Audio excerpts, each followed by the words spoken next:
जय हिंद। इस वीडियो में हम पॉलिटिकल साइंस का एक important topic silent feature of Indian constitution पर डिस्कशन करेंगे। तो चलिए देखते हैं silent feature of Indian constitution क्या है। देखिए, जो कॉन्स्टिट्यूशन कॉन्स्टिट्यूएंट असेंबली ने इंडिया के लिए बनाया है वो कॉन्स्टिट्यूशन प्योरली ब्रेन चाइल्ड नहीं है कॉन्स्टिट्यूएंट असेंबली का।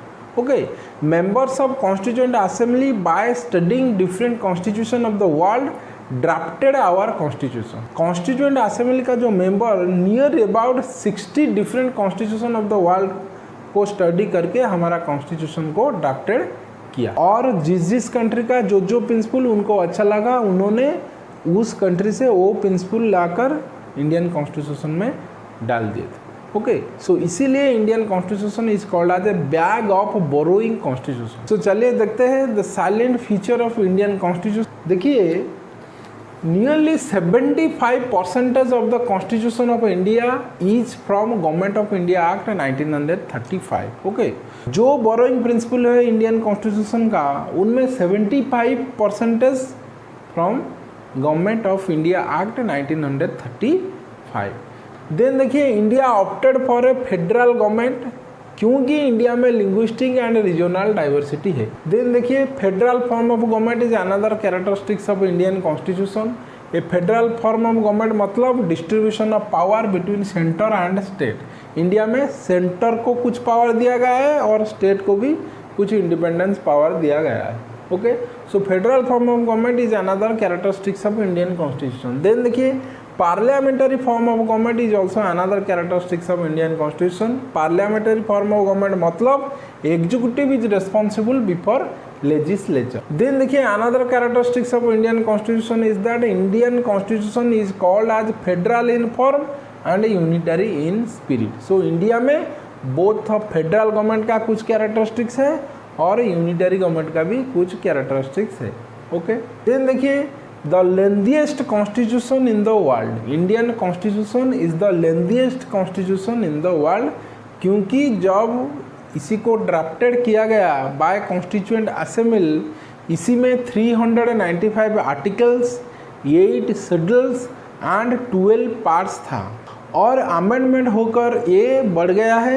ये जो आर्टिकल 395 था ये अब हो गया 470, जो 8 शेड्यूल्स था ये अब हो गया 12 शेड्यूल्स, और जो 22 पार्ट्स था ये बढ़कर अब हो गया 25 पार्ट्स, और 5 अपेंडिसेस भी जोड़ा गया है इंडियन कॉन्स्टिट्यूशन में। इसीलिए Indian constitution is the lengthiest constitution in the world. Then देखिए, another characteristics of Indian constitution is that Indian constitution is a unique blend of rigidity and flexibility. ये जो कैरेक्टरिस्टिक्स है रिजिडिटी एंड फ्लेक्सिबिलिटी, ये based on amendment. Amendment मतलब change. देखिए, कोई भी rules and regulation जो कॉन्स्टिट्यूशन इंडिया में है इसी को हटाना है और कुछ नया रूल्स एंड रेगुलेशन जोड़ना है, ये प्रोसेस को हम कहते हैं amendment. Okay, there are certain principles in Indian constitution which is very difficult to change, so for this reason it is called as a rigid constitution, but there are certain rules and regulations which can be changed easily by parliament with simple majority, so for this reason Indian constitution is called as flexible। then देखिए, single citizenship is another characteristics of Indian constitution। single citizenship मतलब citizen of India। okay, one cannot be citizen of Odisha, Bengal, Bihar, Jharkhand, Uttar Pradesh, Madhya Pradesh etcetera. Okay, there is no state citizenship. Okay, one can not say that I am a citizen in a particular state. Okay, citizen मतलब citizen of India.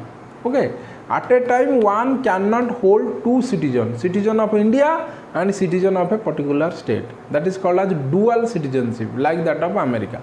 Okay, America में dual citizenship है लेकिन India में single citizenship है। Citizen मतलब citizen of India, not citizen of Bengal, Bihar और Odisha. Okay, so single citizenship is another important characteristics of Indian constitution.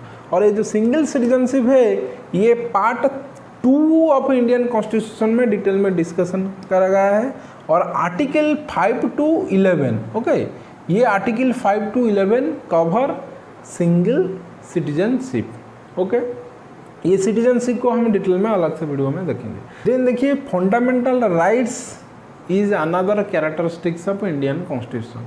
There are 6 fundamental rights: right to equality, right to freedom, right against exploitation, right to freedom of religion, cultural and educational rights, right to constitutional remedies. Okay, there are 6 fundamental rights in Indian constitution. Okay, ये जो fundamental rights है ये part 3 of Indian constitution में discussion करा गया है. देखिए there are 25 parts 2 में सिंगल सिटीजनशिप, पार्ट 3 में fundamental rights.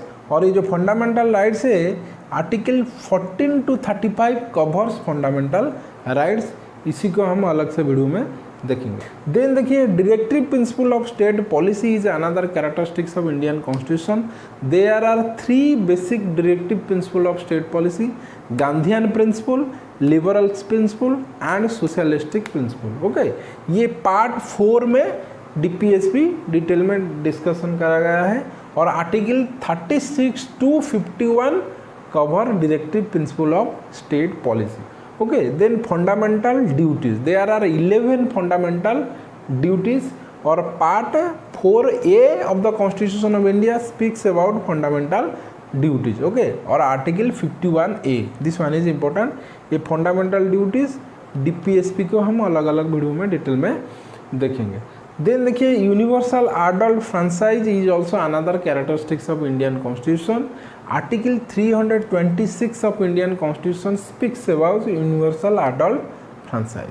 Okay, universal adult franchise मतलब right to vote. Okay, every citizen of India has right to vote irrespective of caste, colour, creed, language and place of birth. Okay, prime minister का vote is equal to a rickshaw pullers vote. Okay, equal value.